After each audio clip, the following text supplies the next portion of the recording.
ব্যথিত হৃদয় নিয়ে আপনারা সকলে অবগত আছেন যে বাংলাদেশের তিনবারের সাবেক প্রধানমন্ত্রী দেশনেত্রী বেগম খালেদা জিয়া আজকে তাকে চির বিদায় দেওয়া হয়েছে।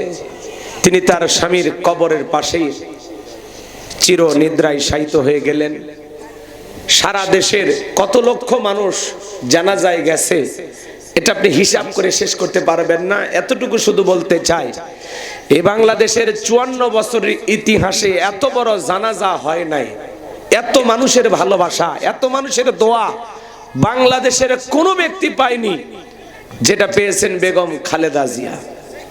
আল্লাহর কাছে দোয়া করি, আল্লাহ আজকে আমাদের তিনবারের সাবেক প্রধানমন্ত্রী দেশনেত্রী বেগম খালেদা জিয়াকে আমরা বিদায় দিয়েছি। মালিক তার জীবনের সমস্ত ত্রুটিগুলোকে আপনি মাফ করে দেন। আল্লাহ যেন তার কবরকে জান্নাতের বাগান বানায় দেন। জোরে বলেন আমিন। সারা দেশের লক্ষ লক্ষ মানুষ চোখের পানি দিয়ে তাকে বিদায় দিলেন। তার কলিজার টুকরা সন্তান বিএনপির ভারপ্রাপ্ত চেয়ারম্যান জনাব তারেক রহমান 1 মিনিট 8 সেকেন্ড বক্তব্য দিয়েছেন আজকের ঐতিহাসিক জানাজায়।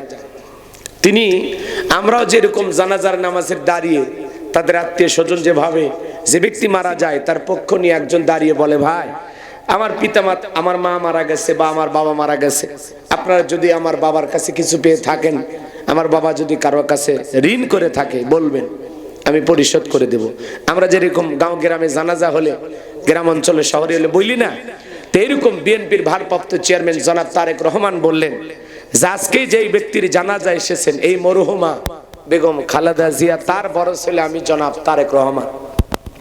আমার মা জীবন দশায় যদি আপনাদের কাছে ঋণ করে থাকেন, কেউ যদি আমার মায়ের কাছ থেকে কোনো টাকা পয়সা পেয়ে থাকেন আমাকে বলবেন, আমি তার বড় ছেলে আপনাদের টাকা পরিশোধ করে দিব।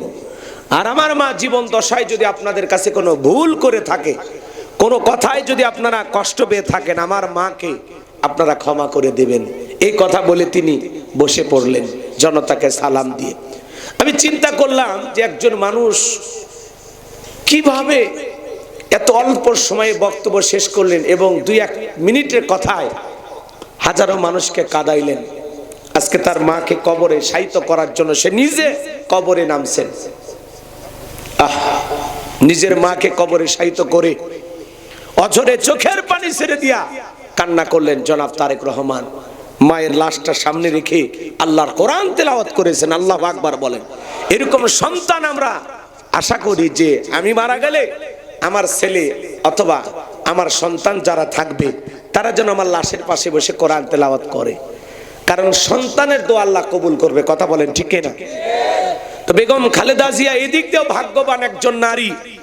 লক্ষ লক্ষ মানুষ তার জানাজায় গিয়েছেন, দোয়া করেছেন, আবার তার সন্তান তার লাশের পাশে বসে চোখের পানি ছেড়ে দিয়ে কান্না করেছেন, কোরআন তেলাওয়াত করে জনাব তারেক রহমান মায়ের জন্য আল্লাহর কাছে দোয়া করেছেন। আজকের জানাজার দৃশ্য আপনারা সবাই দেখেছেন। বাংলাদেশের স্মরণকালের ঐতিহাসিক একটি জানাজা বেগম খালেদা জিয়ার জানাজা। যেই জানাজায় দেখেছেন আপনারা বাংলাদেশের ইসলামিক আলোচক সকলের পরিচিত মুখ ডক্টর মিজানুর রহমান আজহারী ভাই, তিনিও জানাজায় উপস্থিত হয়েছেন। আল্লামা মামুনুল হক শাইখুল হাদিস ইবনে শাইখুল হাদিস, তিনিও জানাজায় উপস্থিত হয়েছেন। বাংলাদেশের দলমত নির্বিশেষে লক্ষ লক্ষ আলেম ওলামা এই জানাজায় উপস্থিত হয়েছেন। শুধু কি তাই, ডক্টর মিজানুর রহমান আজহারী ভাই বেগম খালেদা জিয়ার লাশের খাটিয়া নিজের কাঁধে বহন করেছেন। আল্লাহু আকবার বলেন। এই যে আলেমেরা তাকে এত মহব্বত করেন, ভালোবাসেন, কারণ তিনি কখনো আলেমদের বিরুদ্ধে একটুও বাজে মন্তব্য করেননি। আল্লাহু আকবার বলেন। তিনি আলেমদেরকে ভালোবাসতেন, ইসলাম আলাদের পক্ষে কাজ করেছিলেন। তিনি কখনো টুপিওয়ালা দাড়িওয়ালাকে মামলা দিয়ে ফাঁসাইনি, কোন টুপিওয়ালা দাড়িওয়ালাকে জেলখানায় বন্দী করেনি, কোন আলেমকে মাদ্রাসা থেকে ধরে নিয়ে যায়নি। কথা বলে ঠিক না? এদেশের কোটি কোটি মানুষ তাকে এই জন্যই ভালোবাসে, কারণ তিনি ইসলাম আলাদেরকে ভালোবাসতেন, তিনি ইসলামের পক্ষে কাজ করেছেন। আজকে ডক্টর মিজানুর রহমান আজহারী বেগম খালেদা জিয়া লাশ বহন করা খাটিয়ে কাঁধে নিয়েছেন। কত বড় ভাগ্যবান একজন নারী। আল্লামা মামুনুল হক তার লাশের খাটিয়া কাঁধে বহন করেছে। বাংলাদেশের সুনামধন্য একজন আলেম, বাইতুল মোকাররমের সম্মানিত খতিব হযরত মাওলানা আব্দুল মালিক দামাত বারাকাতুম, তিনি নিজে তার জানাজার নামাজের ইমামতি করেছেন। কত ভাগ্যবান একজন নারী ছিলেন বেগম খালেদা জিয়া, বলেন আল্লাহু আকবার। তার আজকে রাজকীয় বিদায়, কোটি কোটি মানুষ দোয়া করতেছেন আর কাঁদতেছেন। এই দোয়া, এই আবেগ, এই ভালোবাসা কয়জনের ভাগ্যে জোটে? কথা বলেন ঠিক কি না? আসলে দলমত নির্বিশেষে এই দেশের মানুষ যে তাকে ভালোবাসতেন, এটাই তার প্রমাণ, এটাই তার বহির প্রকাশ। কথা বলেন ঠিক কি না? আমরা আমাদের হৃদয় থেকে তার জন্য দোয়া করি, আল্লাহ দেশ নেত্রী, আপসীর নেত্রী বেগম খালেদা জিয়াকে আপনি শেফা, আল্লাহ তাআলা তার কবরটাকে জান্নাতের বাগান বানায় দেন। জোরে বলুন আমিন। আরেকটু জোরে বলুন আমিন। তার জীবনের সমস্ত ত্রুটিগুলোকে আল্লাহ মাফ করে দেন, চিল্লায় বলুন আমিন। এতদিন তার সুস্থতা কামনার জন্য আমরা দোয়া করেছিলাম, আজকে তিনি বিদায় নিয়েছেন।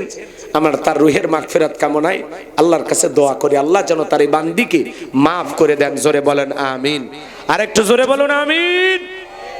চলুন আমরা আলোচনা শুরু করছি। নবীজির রাতের বেলা দারুল আরকামে বসা হযরতে বেলাল নবীজির দরবার উপস্থিত হয়ে গেলেন। নবীজির চেহারার দিকে তাকাইয়া ডেকে বলেন, নবী গো, আপনার চাইতে সুন্দর মানুষ আমি জীবনে কোনোদিন দেখি নাই। বলুন সুবহানাল্লাহ। আপনার আমার নবী কতটা সুন্দর ছিলেন জানেন? হযরতে জাবের রাদিয়াল্লাহু তাআলা আনহু বলেন, পূর্ণিমার রাত আমি রাসূলের বাড়িতে গিয়েছিলাম। সেদিন দেখেছিলাম চাঁদ উদয় হয়েছে দুইটা, একটা চাঁদ আসমানে আর একটা চাঁদ জমিনে। হযরতে জাবের বলেন, একবার আমি আকাশের পূর্ণিমার চাঁদের দিকে তাকাই, আর একবার নবীজির চেহারার দিকে তাকাই। ওই আকাশের পূর্ণিমার চাঁদের চাইতেও নবীকে আমার কাছে বেশি সুন্দর মনে হয়। একটু জোরে কর না সুবহানাল্লাহ। কেমন নবী পাইছি বাজার, নবীর সম্মান মর্যাদা কত। এক জায়গায় ওয়াজ করলাম, ভাই বলেন তো আমাদের নবীর নাম কি? বলে হুজুর আব্দুল কাদের জেলানী। পীর সাহেবের নাম মুখস্থ আছে কিন্তু কপাল পরা নবীর নামটাও বলতে পারে না। আম্মা জান আয়েশা ডেকে বলেন, আপনার আমার নবী কতটা সুন্দর ছিলেন জানেন? আম্মা জান আয়েশা বলেন, যারা ইউসুফ নবীর চেহারার দিকে তাকাইয়া মিশরের নারীরা ফল কাটতে গিয়ে আঙ্গুল কেটে ফেলে দিয়েছিল, ওরা যদি একবার আমার নবীর চেহারার দিকে তাকাইতো, শুধুমাত্র আঙ্গুল নয়, আঙ্গুল কাটতে কাটতে কাটতে, হাত কাটতে কাটতে কখন যে নিজের কলিজা কেটে দুভাগ করে দিত, মুহূর্তের জন্য টের পাইতো না। আপনার আমার নবী এতটাই সুন্দর। আম্মা জান আয়েশা আরো বলেন, ও দুনিয়ার মানুষ, তোমাদের একটা সূর্য আছে, আমি আয়েশার একটা সূর্য আছে। তোমাদের সূর্য উদয় হয় দিনের বেলায়, আর আমি আয়েশার সূর্য উদয় হয় রাতের বেলায়। আম্মা জান আয়েশা ডেকে বলেন, একদিন রাতের বেলায় আমি সেলাইয়ের কাজ করতেছিলাম, হঠাৎ করে হাত থেকে সুইটা পড়ে গেল। বাতিতে কোনো তেল ছিল না, বাতি জ্বালাইতে পারলাম না, অপেক্ষায় বৈশা থাকলাম। নবী যখন এশার সালাত আদায় করার পরে ঘরের ভিতরে প্রবেশ করলেন, সর্বপ্রথম নবীজি আম্মা জান আয়েশাকে সালাম দিলেন। নবী ঘরে ঢুকে স্ত্রীকে কি দিলেন? সালাম দিলেন। তাহলে নবীর উম্মত হিসাবে এই আমল আপনার আমার ঘরেও চালু থাকার দরকার আছে না নাই? বাড়িতে যাব ওকে সালাম দিবেন, আসসালামু আলাইকুম রহিমা, কেমন আছো সোনা? ঘরের দরজাটা খোলো না, আমি তোমার লিটনের বাপ, তোমার পাগল দিওয়ানা। বউ খুশি হয়ে দরজা খুলবে, কথা বলে ঠিক না? কিন্তু আপনার আমার ব্যবহার এত মিষ্টি না। ঘরের দরজা চিৎকারে মারে ডাক দেয়, রুবেলের বাবে দরজা খোল, বেশি দেরি হলে দরজা ভাঙ্গে ফেলে দিয়া তোর পিঠের ওপর কি যে হবি রে। ভিতর থেকে বউ বলে, এটা স্বামী না সেকেন্ড আজরাইল। কথা বলেন। বউকে সালাম দিবেন, ঘরে ঢুকে কোনো কথা নাই, প্রথমে বউকে সালাম দিবেন। মনে থাকবে তো ইনশাআল্লাহ? সালাম আছে যেখানে শান্তি আছে, সালাম আছে যেখানে সমাধান আছে। অনেক বড় বড় ঝামেলা একটা সালামের মাধ্যমে সমাধান হয়। বড় ভাই ছোট ভাই ঝামেলা হয়েছে, এলাকার মুরব্বী গায় বেয়াদব, হাত ধর, হাত ধর, তোর ভাই সালাম দে, ক্ষমা চা, কথা কয় না। একটা সালামের মাধ্যমে সমাধান হয়ে যায়। ঘরে শান্তি দরকার আছে না নাই? তাহলে সালাম দিয়ে ঘরের ভিতরে শান্তির পানি ছিটাল লাগবে। বোঝেন না? বোঝেন। শুধু সালাম দেবেন না, এদিক যুবক, বউ সালাম দিয়ে বউয়ের হাত ধরে মুসাফা করা লাগবে। জোরে বলেন কার হাত? এরা কথা কয় না। আপনারা কি তিন বউ নাই? তাহলে বলেন কার হাত ধরে? বউয়ের হাত ধরে মুসাফা করবেন। পাশের বাড়ির ভাবির হাত না ধরলে ঝাঁটা দিয়ে পিটাবি। নিজের বউকে দেখে সালাম বের হয় না, আর পাশের বাড়ির ভাবিরে দেখলে সালাম উতলে বের হয়। আসসালামু আলাইকুম ভাবি, কেমন আছেন? দিন দিন যে আপনার চেহারা হচ্ছে দেখে মনে হয় না যে আপনি 2 বাচ্চার মা। এই বদমাইশ, বিয়ে না হলে ভাবি ডাকলি কারে? আছে না নাই? বউকে সালাম দিয়ে হাত ধরে মুসাফা করবেন। একেবারে যদি ময়দান ফাঁকা থাকে কোলাকুলিও সেরে নেবেন। কার সাথে? বউয়ের সাথে। একসাথে যদি সালাম, মুসাফা, কোলাকুলি 3টা আমল করতে পারেন, আপনাদের সম্পর্ক টিকে থাকার গ্যারান্টি। আল্লাহু আকবার কর।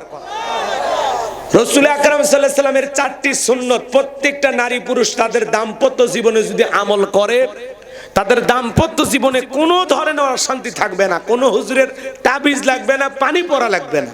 কথা কয় না কে? বিনা পয়সায় আজকে আপনাদেরকে এই সার্ভিসটা দিয়ে যাব। রাগ করতেছেন? 4টি সুন্নাত, জোরে বলেন কয়টি? রাগ করতেছেন?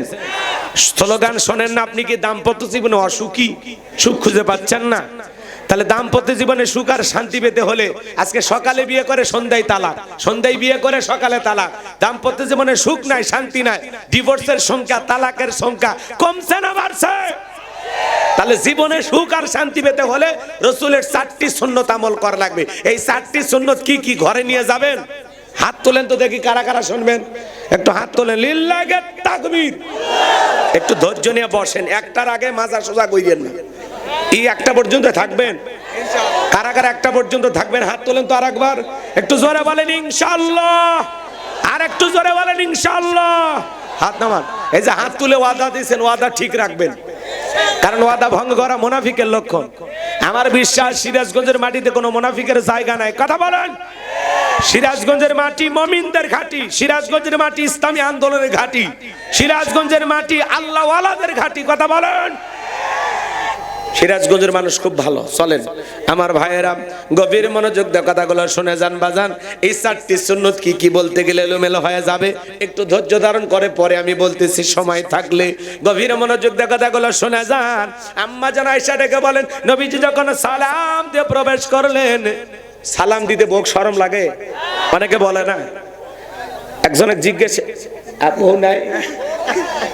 ইস, এই শীতের দিন একটা বউ ছাড়া চলে? আল্লাহ যুবকদের একটা নেককার করে বিবি জোটায়া দেন, ঘরে ঘরে একটা নেককার বিবির ব্যবস্থা করে দেন। চলো কোন আমিন। এই যুবক অপেক্ষা করো, তোমাদের জন্য ওয়াজ হবে, একটু অপেক্ষা করো। তোমরা যুবক, আমিও যুবক, তোমাদের মনের দুঃখটাকে আমি বুঝি, একটু অপেক্ষা করো। তোমাদের জন্য স্পেশাল কিছু আলোচনা মাথার মেমোরিতে সেভ করা আছে, সময় মতো ডাউনলোড দিয়ে শোনায় দেবো ইনশাআল্লাহ। হয়তো বা তোমাদের আলোচনা 1 ঘন্টা 3 মিনিট পরে শুরু হবে। লাফায়ও না, একটু ধৈর্য ধরো। অনেকে দেখবেন 5 মিনিট মাহফিলে বসে, 5 মিনিট দৌড় মেরে দোকানে যায়। এই দৌড় ঝাঁপের উপর যারা থাকে, দোস্ত আল্লাহ, দোষ হলে আর মায়ের। এ যখন পেটে ছিল দক্ষিণ পাড়া থেকে উত্তর পাড়া, উত্তর পাড়া থেকে দক্ষিণ পাড়া, পূর্ব থেকে পশ্চিম, পুরো এলাকায় বাচ্চা পেটে নিয়ে ঘুরছে। এই সন্তানটা এই জন্য স্থির থাকতে পারে না, মায়ের মতোই অস্থির। কথা কর। ভদ্রলোকেরা কোরআনের মাহফিলে এসে বসে, আড্ডা দেয় না। ওই দোকানপাটে যারা আড্ডা মারতেছে, চা খাচ্ছে, ফুং ফাং করে ঘুরিচ্ছে, ওরা এই জিম্মি আছে, ওরা মাহফিল শুনবে যাচ্ছে, ওরা ওয়াজ শুনবে যাচ্ছে। যায় শোনেন, ওরা বড় বড় মুক্তি, ওরা এই মাইক দিয়ে 2-4 মিনিট শুনবে আর কবি লে ওয়াজ হলো না, যায় ভালো করছি। শয়তান যে ওরা ধরছে, ওইটা ও টের পায়নি। যেটা জান্নাতের বাগান, এখানে বসলেই সব। কোরআন শোনার জন্য 1টা ঘন্টা যদি সময় ব্যয় করতে পারেন, 500 রাকাত নফল নামাজ পড়লে যে সব, আল্লাহ তাআলা সেই সমপরিমাণ সব আপনাদের আমল নামায় লিখে দিবেন। বলেন সুবহানাল্লাহ। এইবার বলেন, আপনারা ঠকছেন না জিতছেন? আর ওরা কি পাচ্ছে? পাকার নিচে যে ডিমগুলো থাকে, সেই ডিমগুলোর মুরগির বাচ্চা ফোটে। পাকার বাইরে ডিম থাকলে বাচ্চা ফুটবে না। এটা ঘোলা ডিম, পচা ডিম, নষ্ট ডিম। কোরআনের মাহফিলের প্যান্ডেলের ভিতরে যারা থাকে, এরা হলো জাতের শ্রোতা, খাঁটি স্বর্ণ মার্কা শ্রোতা, নির্ভেজাল আল্লাহওয়ালা, এরা কোরআন প্রেমিক। এর বাইরে যারা থাকে, ওরা হলো পাতান, ওরা পচা ডিম, ওরা ঘোলা ডিম, ওরা হলো, আর বললাম না কথা ঠিক? হ্যাঁ, কোরআনের মাহফিলে এসে দোকান পেটে ঘরো, জিনিস কিনতে মন চাইছে, খাইতে মন চাইছে, বেটা কিনে চলে আয়, আমরা সাথে একসাথে খাই। ওখানে দাঁড়ায় কি খাইতিস? আল্লাহ হেদায়েত দান করুন। এই পাতারের মধ্যে হাঁটে হাঁটে এটি শীতের দিনে 1 কিলো হাঁটে নিয়ে আসলেন। হ্যাঁ, কি কষ্ট করে মাহফিলে আসলাম, আর আপনি এটি বাদাম ফাটাচ্ছেন। তাড়াতাড়ি আসেন বাদাম নিয়ে। রাগ করতেছেন আপনারা? এরপরেও যারা কোরআনের মাহফিলে আসবে না, ওই সত্যি কপাল পোড়া। আর ভাগ্যে কোরআন শোনার আল্লাহ লেখে রাখেনি। কথা কন বিল্লাহে তাকবীর। তাহলে বিয়ে করছেন, বউ আছে, সালাম দিছেন, দেবেন। অনেকে বলতেছে বউ সালাম দিদিকে শরম লাগে, বউ সালাম দিদিকে শরম লাগে। আপনি বিয়ে করে 3টা সন্তানের বাবা হয়ে গেলেন, আপনার শরম লাগে না? বউ সালাম দিদিকে শরম লাগে। এটা শরম না শয়তানি? কারণ আপনার শরম বেশি হলে আপনার বউয়ের তো বাচ্চা হওয়ারই কথা না। কথা বলেন। প্রথম বউ সালাম দিলে বউ চমকে উঠতে পারে, কারে সালাম দিলা? তখন বলবেন শেফালির মা, তোরেই সালাম দিলাম। বউ তখন বলতে পারে, আজকে আবার কোন হুজুরের মুরিদ দিয়ে বাড়িতে ঢুকলা, সেদিনই তুমুকের গাছের কলা চুরি করলে। 2-4 দিন দিতে দিতে অভ্যাসে পরিণত হবে, প্রথম টিটকারি মনে করবে। মানিয়ে নেন, ঘরের বউ তো। ছোট ছোট বাচ্চাদেরকেও সালাম দিবেন, রাস্তাঘাটে যারা দেখবেন তারাই সালাম দিবেন। এক মুসলমান আর এক মুসলমানের গৃহে প্রবেশ করতে হলে সালাম দিয়ে প্রবেশ করবেন। রুবেল রুবেল বলে বাড়ির মধ্যে ঢুকবেন না। কথা কন। সূরা নূরের 27 নম্বর আয়াতে আল্লাহ স্পষ্ট বলেছেন, মুমিনদার ইমানদার যারা আছেন ভালো করে শুনবেন। কারো বাড়িতে ঢুকতে হলে কি দেওয়া লাগবে? সালাম দেওয়া লাগবে, অনুমতি নেওয়া লাগবে, তারপরে ভিতরে প্রবেশ করতে হবে। সালাম না দিয়া, অনুমতি না নিয়ে প্রবেশ করা যাবে না, জায়েজ নাই। কথা বুঝছেন? চলেন আমার ভাইয়েরা, হৃদয়ের কান পেতে কথাগুলো শুনে যান বাজান। আম্মা জান আয়েশা ডেকে বলেন, নবীজি যখন সালাম দিয়ে প্রবেশ করলেন, নবীজির চেহারার আলোতে সুইটা কই পড়ে আছে আমি পরিষ্কার দেখতে পেয়েছি। বলুন সুবহানাল্লাহ। পাইলে নিরালাই গো নবী, পাইলে নিরালাই। 2 কদমে চুমু খাবো, 2 কদমে চুমু খাবো, চরণ ধুলি মাগবো গায়। পাইলে নিরালাই গো নবী, পাইলে নিরালাই, পাইলে নিরালাই গো নবী, পাইলে নিরালাই। 2 কদমে চুমু খাবো, 2 কদমে চুমু খাবো, চরণ ধুলি মাগবো গায়। পাইলে নিরালাই গো নবী, পাইলে নিরালাই। জোরে খন মারহাবা। কেমন নবী পাইছি বাজান, নবীর সম্মান মর্যাদা কত। যে নবী হা বললে তামাম পৃথিবীবাসীর জন্য আল্লাহ পাক হালালে পরিণত করে দেয়, যে নবী না বললে তামাম পৃথিবীবাসীর জন্য আল্লাহ পাক হারামে পরিণত করে দেয়। যেই নবী জমিনে পা তুললে মাওলা পাকের আরশে আজিমে পৌঁছে যায়। আল্লাহু আকবার। আসমানের চাঁদের দিকে ইশারা করলে চাঁদ 2 টুকরো হয়ে যায়। জমিনে পথ চললে আসমানের মেঘ এসে ছায়া প্রদান করত। যেই নবীর চেহারার উপরে মুসামাসি বড় হারাম। নবী যখন ঘেমে যেতেন আম্মা জানেরা, নবীজির দেহের ঘামগুলো শিশির ভিতরে জমা রাখতেন। বিশেষ দিনে নবীজির দেহের ঘামগুলো সুগন্ধি হিসাবে ব্যবহার করা হতো। বলুন সুবহানাল্লাহ। নবী যদি ওযু করতেন বাজার, ওযুর পানি দিয়া সুগন্ধি বের হয়ে যাইতো। নবী রাস্তাতে হেঁটে গেলে সুগন্ধি পাওয়া যাইতো। নবীজি থুতু নিক্ষেপ করলে সেখান থেকেও সুগন্ধি বের হইতো। কেমন নবী পাইছি বাজান, যে নবী ছাগলের স্তনে দুধ হয় না, ওই ছাগলের স্তনে যদি হাতটা লাগায় দেয় দুধে পরিপূর্ণ হয়ে যায়। যেই খাবার 2-3 জন মানুষ খাবে, ওই খাবারে যদি নবীজির হাতটা লেগে যায়, শত শত মানুষ খাবার খেয়েও যেমন খাবার তেমনি থাকতো। বলুন সুবহানাল্লাহ।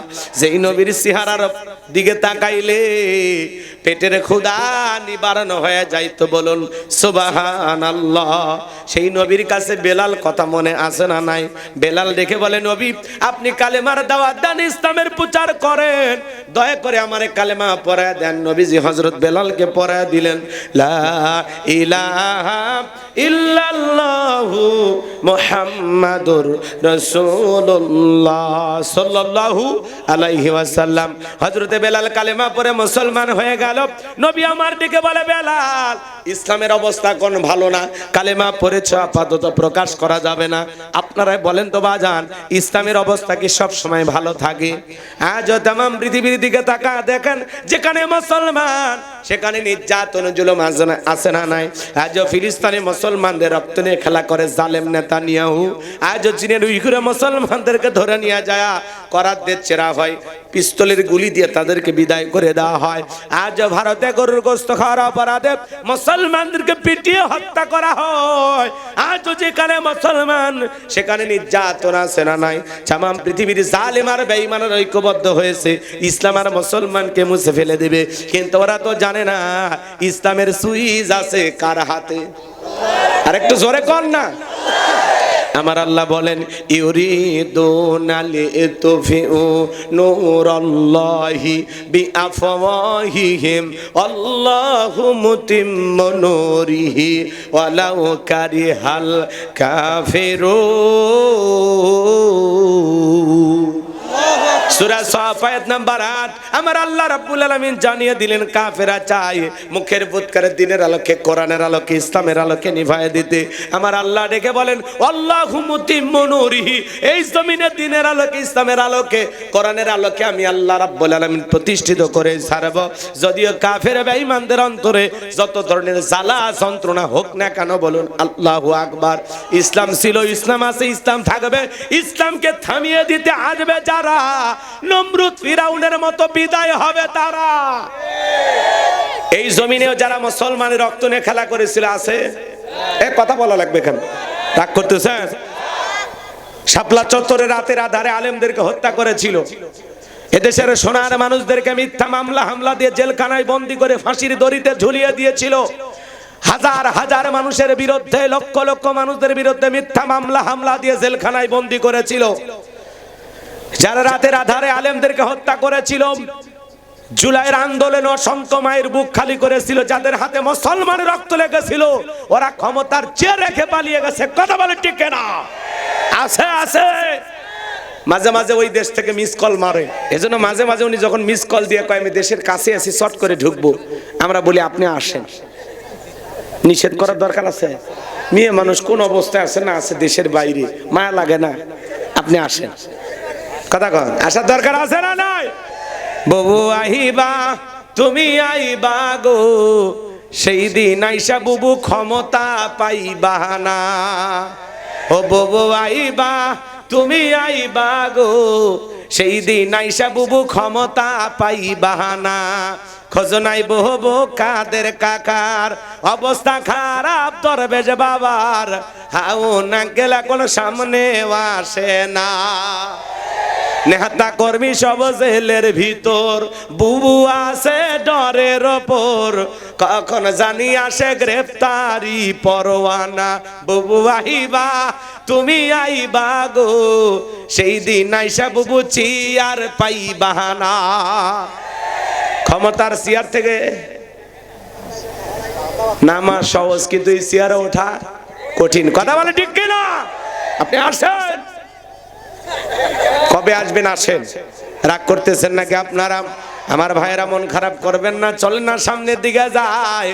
আমি যে কথা বলতে চাচ্ছিলাম, আমার নবী বলে বেলাল ইসলামের অবস্থা কোনো ভালো না, আপাতত কালেমা পড়েছো, প্রকাশ করা যাবে না। বেলাল ডেকে বলে নবী আমার জীবনের কোনো দাম নাই। আমার মণিপুমায়কে বলেছিলাম উর্তুম্বা ছাগল পেশাব পায়খানা করে দেয়, এই ঘরে থাকতে আমার বড় কষ্ট হয়। ওমায় ডেকে বলে বেলাল উর্তুম্বা ছাগলের দাম আমার কাছে আছে, কিন্তু তোর মতো কালো হাফসি বেলালের দাম আমার কাছে নাই। নবী আপনি শুধু আমাকে দোয়া করে দেন, মৃত্যু পর্যন্ত যেন কালেমার পথে টিকে থাকতে পারি। এই কথা বলে হযরতে বেলাল চলে গেলেন। পরের দিন সকালবেলা সূর্য উদয় হয়ে গেছে, অনেকটা বেলা হয়ে গেছে। হযরতে বেলাল দরজা খোলে না। অন্য চাকর যারা আছে নালিশ নিয়ে চলে গেছে ওমায়ের কাছে, যা বলে নেতা এখন পর্যন্ত বেলাল দরজা খোলে নাই, তাই নাকি? বলে হ্যাঁ, চলো ডাক দেই। দরজায় ডাক দেয়, বেলাল দরজা খোল। হযরতে বেলাল দরজা খোলে না, জোরে করে ধাক্কা মারছে। যখন দরজা খুলে গেছে তখন এইবার ওমায় তাকায় দেখে যেই রাত্রিতে হযরতে বেলাল কালেমা পড়ে মুসলমান হয়েছে, ওই রাত্রিতে একটা উর্দুম্বা ছাগলের কাছে কোনো পেশাব পায়খানা নাই। জোরে কোন মারহাবা। এইবার ওমায় ডেকে বলে এ চাকরের দল, বেলালের বিরুদ্ধে মিথ্যা অভিযোগ দাও। তোমরা যখন ঘুমাচ্ছিলে বেলাল তখন ময়লা আবর্জনা পরিষ্কার করেছে, তাকায় দেখো না একটা উর্দুম্বা ছাগলের কাছে কোনো পেশাব পায়খানা নাই। এই কথা বলে ওদেরকে তাড়িয়ে দিয়া এক পা দুপা করে বেলালের কাছে চলে গেলেন। হযরতে বেলাল দেয়ালে পিঠটা লাগাইয়া জিহ্বা নাড়ায়া জিকিরি করতেছে কার? আরেকটু জোরে কর না, কার? এইবার হযরত বেলালকে হালকা করে ধাক্কা মারছে, যখন জবান দিয়ে কালেমার আওয়াজ বের হয়েছে, তখন এইবার উমাইয়া ডেকে বলে, বেলাল তোর জবান দেখে শুনলাম তুমি কি মুসলমান হয়েছো? হযরতে বেলাল ডেকে বলে, মুসলমান হয় যারা মিথ্যা কথা বলতে পারবে না তারা, আকুলু কওলান সাদীদা। মুসলমানেরা হলো সত্যবাদী, মুসলমানেরা কখনো মিথ্যাবাদী হতে পারে? আমাদের সমাজে মিথ্যাবাদী আছে না নাই? ভরা পেটে মিথ্যা, খালি পেটে মিথ্যা, মিথ্যা বলতে বলতে চেহারা বেঁকা হয়ে গেছে, এক পা কবরে চলে গেছে, এত মিথ্যা কথা বলে। শয়তান পর্যন্ত বলে আমি এত খারাপ না। অনেকে বলে মিথ্যা না বললে পেটের ভাত হজম হয় না। আছে না নাই? যত মিথ্যা বলবেন তত সমস্যা বাজান। একটা মিথ্যাকে ঢাকতে গিয়ে আরো 10টা মিথ্যা বলা লাগে। এজন্য জবান দিয়ে কখনো মিথ্যা বলা যাবে? কথা কয় না। মুসলমান সত্য কথা বলবেন, সব সময় সত্য কথা বলবেন। আল্লাহ আমাদের সত্যবাদী হওয়ার তৌফিক দান করেন, জোরে বলেন আমিন। আমার ভাইয়েরা, এই বাহার উমাইয়া ডেকে বলে, বেলাল তুমি যদি চাও উটতুম্বা ছাগলের মালিক বানায় দেব, থাকার জন্য ভালো ঘরের ব্যবস্থা করে দেব। হযরতে বেলাল ডেকে বলে, উমাইয়া দুনিয়ার কোন পার্থিব সম্পদের বিনিময়ে বেলাল তার ঈমান বিক্রি করবে না, বলুন আল্লাহু আকবার। এই কথা শোনার পরে উমাইয়া ডেকে বলে, বেলাল আমার কথা যদি না শোনো বড় নেতা আবু জেলকে খবর দেব। হযরতে বেলাল ডেকে বলে, কোন বড় নেতা ছোট নেতা এখন কাউকে গোনার টাইম নাই। আমি দুনিয়ার কোন আবু জেলকে ভয় করি না, আমি ভয় করি আমার আল্লাহকে। আল্লাহু আকবার। এই বাহার উমাইয়া দৌড়ে চলে গেল আফজলের বাড়িতে, যা বলে, নেতা সংবাদ খুব খারাপ, আমার বাড়ির কৃতদাস বেলাল কালেমা পড়ে মুসলমান হয়েছে। তাই নাকি? বলে হ্যাঁ। ঠিক আছে যাও, আমি আসতেছি। আবু জেলের কিছু সাঙ্গপাঙ্গ ক্যাডার মাস্তান ছিল, যাদের কাজই হলো মুসলমানদের উপর নির্যাতন জুলুম চালানো। এই আবু জেল কতটা খারাপ জানেন বাজার? নবীর প্রিয় সাহাবী আম্মার রাদিয়াল্লাহু তাআলা আনহু তার মাকে নিয়ে হেঁটে যাচ্ছেন, আবু জেলের সাথে সাক্ষাৎ। আবু জেল ডেকে বলে, আম্মার শুনলাম তোমরা নাকি মুসলমান হয়েছো। হযরতে আম্মার বলে, হ্যাঁ আমরা সবাই কালেমা পড়ে মুসলমান হয়েছি। আবু জেল ডেকে বলে, তোমরা কি জানো এর পরিণতি কত ভয়ঙ্কর হতে পারে? আম্মার ডেকে বলে, আবু জেল ভয় দেখায় লাভ নাই, ইমানদাররা কোনো কাফেরকে ভয় করে না। এইবার আবু জেল কি করলো জানেন? হযরতে আম্মার এবং তার মা সুমাইয়াকে ধরলেন, এ বাজান দুইজনকে বাঁধলেন। বাঁধার পরে হাজার হাজার মানুষ তাদের উপর নির্যাতন জুলুমের দৃশ্য দেখতেছে। আবু জেল কাছে এসে বলে, আম্মার এখন যদি একটা খেলা দেখায় বলতো কেমন হবে? আম্মার বলে, কি খেলা দেখাই? আবু জেল ডেকে বলে, তোর চোখের সামনে যদি আমি তোর মাকে উলঙ্গ করি বলতো কেমন হবে? হযরতে আম্মার মাথাটা নিচু করলেন। সময় ডেকে বলে, আমার সন্তান আম্মার, বেঈমানদের কথায় কখনো ঈমান ছাড়বা না। এইবার আবু জেলের লোকজন সময়কে আঘাত করা শুরু করলো। হযরত সময়কে আঘাত করতে করতে তার দেহ থেকে সমস্ত পোশাকগুলো খুলে ফেলে দেওয়া হলো। উলঙ্গ অবস্থায় সময়া জমিনের উপরে লুটিয়ে পড়লেন। এইবার আবু জেল ডেকে বলে, যুবকের দল, আম্মারের মাথাটা উঁচু করে ধরো। হযরতে আম্মারের মাথা যখন উঁচু করা হচ্ছে, হযরতে আম্মার ডেকে বলে, আল্লাহ এই দৃশ্যটা দেখার আগে জমিন যদি ফাঁক হয়ে যেত তবুও ভালো ছিল। হযরতে সুমাইয়া ওই পজিশন থেকে সন্তানকে ডেকে বলে, আম্মার বেঈমানদের কথায় কখনো ঈমান ছাড়বা না। আবু জেল এইবার একটা বর্ষা দিয়া আঘাত করতে করতে এত জোরে আঘাত করলেন, হযরতে সুমাইয়া এখন শাহাদাতের পেয়ালা পান করবেন। এত জোরে তার লজ্জাস্থানে আঘাত করা হয়েছে, ফিনকি দিয়ে রক্ত বের হতে লাগলো। সময় তখন ডেকে বলে, আমার সন্তান আম্মার, আমি আমার নাকের ভিতরে জান্নাতের সুঘ্রাণ পাইতেছি, আমি এখন শাহাদাতের পেয়ালা পান করব। ও আমার সন্তান, আমি আমার মৃত্যুর পূর্বে তোমাকে বলে যাই, বেঈমানদের কথায় কখনো ঈমান ছাড়ব না।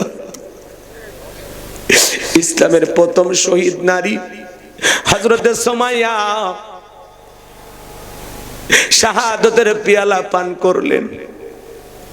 সাহাবায়ে কিরামদের উপরে কত নির্যাতন জুলুম করা হয়েছে, তারপরেও তারা ইসলাম থেকে 1 ইঞ্চি সরে যায় নাই। এই আবু জেল তার সাঙ্গপাঙ্গ ক্যাডার মাস্তানে বেলালের সামনে হাজির হয়ে গেল। ডাইকে বলে, বেলাল এইদিকে আয়। ও বেলাল, এসব কি শুনছি তুমি নাকি আব্দুল্লাহর বেটা মুহাম্মদ সাল্লাল্লাহু আলাইহি সাল্লামের কাছে গিয়ে কালেমা পড়ে মুসলমান হয়েছো? আবু জেহেলের কথা শোনার পরে হযরতে বেলাল ডেকে বলে, হ্যাঁ, গতকাল রাত্রিতে নবীজির হাতে হাত রেখে আমি কালেমা পড়ে মুসলমান হয়েছি। এই কথা শোনার পরে আবু জেহেল ডেকে বলে, বেলাল, তুমি যদি চাও উর্দুম বা ছাগলের মালিক তোমারে বানায় দেব, থাকার জন্য ভালো ঘর বানায় দেব, টাকা পয়সা যদি লাগে ব্যবসা বাণিজ্য করার জন্য যা চাইবা তাই দেওয়া হবে। ও বেলাল, তোমার চাহিদা মোতাবেক আমরা তোমার চাওয়াটাকে পূরণ করব।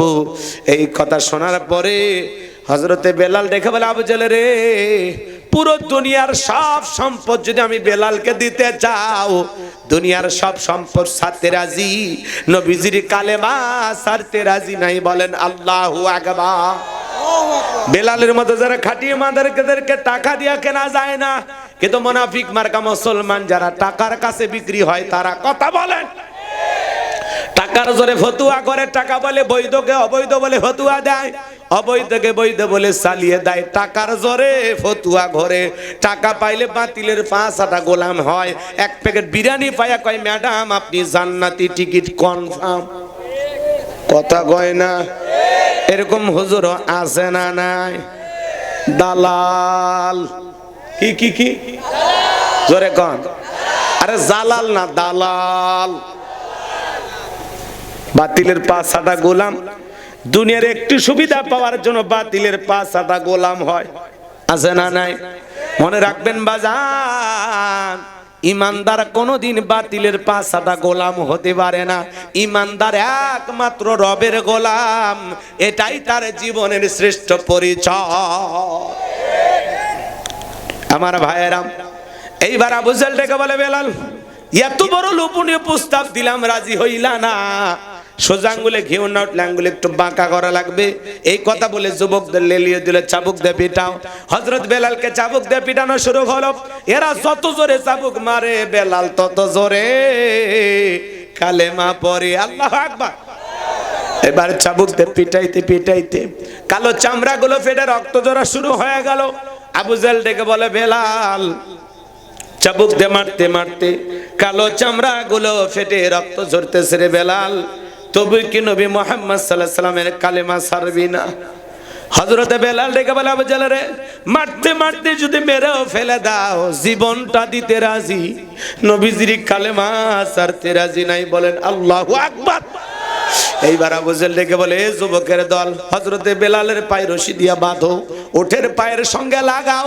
হযরতে বেলালের পা রশি দিয়া বাঁধার পরে উটের পায়ের সঙ্গে লাগাইয়া আরবের মরুভূমির উত্তপ্ত গরম বালিতে ছেঁচড়াইয়া ছেঁচড়ে ঘোড়া গলু। আরবের বালিগুলো এত গরম, চাল দিলে মুড়ি হয়ে যায়, এত উত্তপ্ত গরম বালি ছেঁচড়ায় ছেঁচড়ে ঘোড়া গলো। বাবলা গাছের কাটা গুলো জিব্বার ভিতরে পেরেকের মতো মারা গলো। বিকেল বেলা নিয়ে এসে বলে, বেলাল, চাবুক দিয়ে পিটাইলাম, পায়ে রশি লাগাইয়া নিয়ে ঘুরলাম, তবু কি নবী মুহাম্মাদের কালেমা ছাড়বি না? হযরতে বেলাল ডেকে বলে, আবু জেহেল রে, মারতে মারতে যদি মেরেও ফেলে দাও, বেলালের নিঃশ্বাস থাকবে যতদিন, বেলাল কালেমার পথে টিকে থাকবে ততদিন। আল্লাহু আকবার।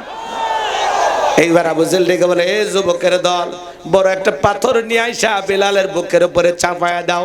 বিশাল বড় একটা পাথর নিয়ে আইসা হযরতে বেলালের বুকের উপরে চাপায়া দেওয়া হলো। আবু জেহেল মনে করলো পাথরে চাপার আঘাতে বেলাল মারা যাবে। এই কথা ভেবে কাফেররা চলে গেল। হাত বাঁধা পা বাঁধা, বুকের উপরে বিশাল বড় পাথর, রক্তাক্ত জিহ্বাটা নাড়াইয়া চোখের কোনা দিয়া পানি ঝরে। তবুও বেলাল জিহ্বা নাড়ায় জিকির করতেছে কার? জিহ্বা নাড়ায় জিকির করতেছে কার? ও বাজান, সিরাজগঞ্জের মুসলমান ভাইরা, আপনাকে আমাকে জিকির করার জন্য কেউ মারে না, ফেটে না, ধমক দেয় না, তবু আমরা কপাল পরা আল্লাহর জিকির করি না। হাদিস শরীফের ভিতরে আসছে, যার জিহ্বাটা আল্লাহর জিকিরে তরু তাজা থাকে, আল্লাহর জিকিরে ভিজা থাকে, ওই জিহ্বাওয়ালা মানুষ কোনোদিন জাহান্নামের আগুনে জ্বলবে না। বলুন আল্লাহু আকবার। আযকুরুনি আযকুরুকুম ওয়াশকুরুলি ওয়ালা তাকফুরুন। আল্লাহ রাব্বুল আলামিন বলেন তোমরা আমারে স্মরণ করো, আমি আল্লাহ তোমাদেরকে স্মরণ করব, কৃতজ্ঞতা প্রকাশ করো, অকৃতজ্ঞ হইও না। তাহলে বলেন তো বাজান, সব সময় জবানে জিকির চালু রাখতে হবে কার? নবীর এক সাহাবী বলেন, হুজুর ইসলামের এত বিধিবিধান আমার মনে থাকে না, আমার সহজ কোন আমল দেন। আল্লাহ রাসূল বলতেছে, আমার সাহাবী সব সময় আল্লাহর জিকিরে যদি জিহ্বাটা ভিজা রাখতে পারো, আল্লাহর জিকিরে তরু তাজা রাখতে পারো, এই জিকিরই তোমাকে আল্লাহর জান্নাতে পৌঁছায়া দেবে। একটু জোরে কন্যা সুবহানাল্লাহ। এজন্য বাজান মাঠে ময়দানে কাজ করতে করতে আল্লাহ জিকির করবেন, রিকশা ভ্যান চালাতে চালাতে আল্লাহ জিকির করবেন, ব্যবসা প্রতিষ্ঠানে বসে আল্লাহর জিকির করবেন, চাকরির অফিস আদালতে বসে বসে আল্লাহর জিকির করবেন। সব সময় জবানে জিকির চালু রাখবেন, সুবহানাল্লাহ, আলহামদুলিল্লাহ, লা ইলাহা ইল্লাল্লাহ, আল্লাহু আকবার, সুবহানাল্লাহি ওয়া বিহামদিহি, সুবহানাল্লাহিল আযীম। পারবো তো ইনশাআল্লাহ? মহিলা আছে? মা বোন যারা আওয়াজ শুনতেছেন, মাসে কয়েকদিন আপনারা অসুস্থ থাকেন, ওই সময়গুলোতে আপনারা নামাজ পড়তে পারবেন না, কিন্তু জিকির করতে কোনো বাধা নাই। ওই সময়গুলোতে আপনারা বেশি বেশি আল্লাহর জিকির করবেন। মনে রাখবেন, জিকির করার জন্য আলাদা ওযুর প্রয়োজন নাই। কথা কয় না? সব সময় আল্লাহর জিকির করা যায়। আর মা বোনেরা অসুস্থ অবস্থায় বেশি বেশি করে আল্লাহর জিকির করবেন। তাহলে সব সময় জবানে জিকির চালু রাখবেন কার? আপনি ঘুমের মধ্যে চলে যাচ্ছেন, ওই সময় জবানে জিকির করতেছেন, সুবহানাল্লাহ, সুবহানাল্লাহ, সুবহানাল্লাহ। কয়েকবার তাসবিহ পাঠ করতে করতে চোখে ঘুম চলে আসছে, আমার আল্লাহ তখন ফেরেশতাকে বলে, আমার বান্দা জায়গা থাকলে আমার জিকির করলে যে সব হয়, সারা রাত বান্দা ঘুমাইলে বান্দার আমল নামাই সেই সব লিখে দাও। আমার বান্দা সারা রাত জায়গা জিকির করলে যে সব, সেই সবটা আমার বান্দার আমল নামায় লিখে দাও। আমি আল্লাহই তো ঘুম দিছি, না হলে বান্দা তো আমার জিকির করতো। সুবহানাল্লাহ কর বাজার। কবরে যারা চলে গেছে একবার সুবহানাল্লাহ পড়ার জন্য আফসোস করে, একটা সিজদা দেওয়ার জন্য কাঁদে মালিকের কাছে, কিন্তু দ্বিতীয়বার আসার চান্স আছে। আর আমাদের এখন চান্স নাই। কি বলেন? আজকে রাতেই চাইলে তাহাজ্জুদ পড়ার সুযোগ আছে না? ফজর পড়ার সুযোগ আছে না? এখনই যা নফল নামাজ পড়ার সুযোগ নাই? একটা সিজদা, একটু অপেক্ষা করেন, পরে বলতেছি। কষ্ট হচ্ছে আপনাদের? হযরতে বেলাল বুকের উপরে বিশাল বড় পাথর নিয়া চোখের পানি ছেড়ে দেয়া কাঁদেন আর ডেকে বলেন, আল্লাহ তুমি তো সেই আল্লাহ, ইব্রাহিমের জন্য যদি নমরুদের আগুনকে ফুলের বাগান বানায়া দিতে পারো, ও আল্লাহ তুমি কি পারো না বেলালের বুকের পাথরটাকে তুলার মতো নরম বানায় দিতে? আমি বেলালের বুকের উপরে পাথর থাকার কারণে তোমার মতো মালিকের জিকির করতে বড় কষ্ট হয়। ও আল্লাহ তুমি কি পারো না বেলালের বুকের পাথরটাকে তুলার মতো নরম বানায় দিতে? হযরতে বেলাল দোয়া করতে দেরি, আসমানের মালিক আল্লাহ বেলালের দোয়াটা কবুল করতে দেরি করে নাই। বেলালের বুকের পাথরটাকে আমার আল্লাহ তুলার মতো নরম বানিয়ে দিয়েছেন। বেলালের নিঃশ্বাসের সাথে পাথর ওঠে আর নামে বলুন সুবহানাল্লাহ। বান্দা যখন আল্লাহর হয়ে যাবে, আল্লাহর কাছে চাইতে দেরি, আল্লাহ সেই বান্দার চাহিদাটা পূরণ করতে দেরি করবে না। আশিক রাসূল বেলাল, নবীর পাগল বেলাল, নবীকে কতটা ভালোবাসতেন জানেন? নবী যখন মক্কা নগরীতে পথ চলতো, বেলাল একবার ডানে যার একবার বামে যায়। নবী ডেকে বলে, বেলাল বুঝি না, একবার ডানে আর একবার বামে, কারণটা কি? হযরত বেলাল ডেকে বলেন, নবী আপনি ইসলামের দাওয়াত দেন, কালেমার প্রচার প্রসার করেন, ওই কাফেররা হলো আপনার শত্রু, আপনাকে টার্গেট করে যদি ডান দিকে তীর নিক্ষেপ করে গো নবী, ওই তীরটা যেন সর্বপ্রথম আমি বেলালের বুকের ভিতরে ঢোকে। আবার বাম দিকে যাই, মনে মনে ভাবি গো নবী, ওই তীরটা যেন সর্বপ্রথম আমি বেলালের বুকের ভিতরে ঢোকে। আমি বেলাল মারা গেলে ইসলামের ক্ষতি হবে না, আপনি নবী মারা গেলে ইসলাম আর মাথা উঁচু করে সামনের দিকে দাঁড়াবে না। বলুন আল্লাহু আকবার। আর আশিকে রাসূল বেলাল, নবীর পাগল বেলাল নবীকে কতটা ভালোবাসতেন জানেন? ও সিরাজগঞ্জবাসী শুনে যান বাজার, নবীজি যেদিন ইন্তেকাল করেছিলেন বেলাল ছোট্ট বাচ্চার মতো ফুফিয়ে কান্না করতে করতে বেলালের চোখের পানি দিয়ে বুকটা ভেসে যায়। সাহাবীরা বলে, বেলাল ভাই আর কাঁদবেন না, একটু শান্ত হন। হযরত বেলাল বলে, না না আমি আর কোনোদিন আজান দেব না। আমি আজান দেওয়ার পরে নবীজি ইমামতির মুসল্লায় দাঁড়াবে না, আমি বেলাল আর কোনোদিন আজান দেব না। ছোট্ট বাচ্চার মতো বেলাল ফুবিয়ে ফুবিয়ে কান্না করে। আবার ভাইরা, বিশ্ব নবী সোমবার দিন ইন্তিকাল করলেন। 3 দিন পরে তামাম পৃথিবীর উম্মতকে কাঁদিয়ে মদিনার সবুজ গম্বুজের নিচে আপনার আমার নবী জনমের মতো শায়িত হয়ে গেলেন। হযরতে বেলাল বলে, আমি মদিনায় থাকলে পাগল হয়ে যাব। গলিতে গলিতে নবীর সাথে আমার হাজারো স্মৃতি। আমি বেলাল আর মদিনায় থাকবো না। বেলাল চলে গেল। 6টা মাস অতিবাহিত হয়ে যায়, বেলাল আর মদিনায় আসে না। নবীজি 6 মাস পরে ঘুমের ঘরে স্বপ্নে ডাইকা বলে, বেলাল কত মানুষ দূর দূরান্ত থেকে আইসা আমি নবীর কবরের পাশে দাঁড়ায় সালাম দেয়, বেলাল আয় আয় আয় একবার আইসা আমি নবীর মদিনায় আইসা একবার সালাম দিয়া যা। হযরত বেলাল আর দেরি করলেন না। 6 মাস পরে নবীজিকে স্বপ্নে দেখার পরে পরের দিন পাগলের মতো ছুটে আসলেন মদিনায়। হাজার হাজার সাহাবীরা চলে আসলেন। সবার মুখে একটাই কথা, বেলাল দাও না একবার আজান দাও, কতদিন হয়ে গেল তোমার কণ্ঠে আমরা আজান শুনতে পাই না। বেলাল বলে, না আমি আজান দেওয়ার পরে বিশ্ব নবী ইমামতির মুসল্লায় দাঁড়াবে না, আমি বেলাল আর কোনোদিন আজান দেব না। এই সেই বেলাল যার আজানের ধ্বনি আরশে আজিম পর্যন্ত পৌঁছে যাইতো। বলুন না সুবহানাল্লাহ। ছোট ছোট বাচ্চারা পর্যন্ত আসছে। নবীর নাতি হাসান আর হোসাইন 2টা ভাই যখন বেলালের 2টা হাত ধরেছে, হযরতে হোসাইন যখন হাতটা ধরে বলে, নানু ভাই, নানাও চলে গেছে, তুমি আমাদেরকে ছেড়ে চলে গেছো। ও নানু ভাই, কতদিন হয়ে গেল তোমার কণ্ঠে আমরা আজান শুনতে পাই না। হযরতে হোসাইন যখন হাতটা ধরে নানু ভাই বলে ডাক দেয়, বেলাল তাকায় দেখে মনে হয় মদিনার নবীর চেহারা মোবারক হোসাইনের চেহারার উপরে ভাইসা উঠছে। মনে হয় মদিনার নবী ডাইকে বলে, বেলাল দে না একবার আজান দে, আমি নবীও কতদিন হয়ে গেল তোর আজানটা শুনতে পাই না। হযরতে হোসাইন যখন বেলালের হাতটা ধরে নানু ভাই বলে ডাক দেয়, বেলাল আর হোসাইনের অনুরোধ ফেরাইতে পারল না। 6 মাস পরে আইসা হযরতে হোসাইন আর হাসানের অনুরোধে বেলাল আবার আজান দিলেন।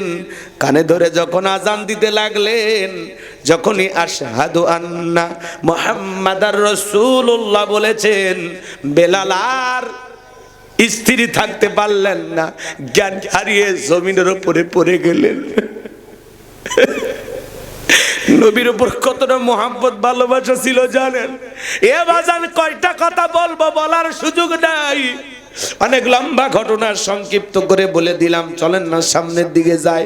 বেলালের নির্যাতন জুলুমের কথা নবীর কান পর্যন্ত যখন পৌঁছে গেল, নবী ডেকে বলল, বকর, বেলালের কষ্টের কথা আমার সহ্য হয় না, যাও যাও তুমি আমার বেলালের জন্য একটা কিছু করো। হযরত আবু বকর সিদ্দিক রাদিয়াল্লাহু তাআলা আনহু কয়েক গুণ দাম বেশি দিয়া গোলামীর জীবন থেকে হযরত বেলালকে আজাদ করলেন, মুক্ত করলেন। বলুন আল্লাহু আকবার।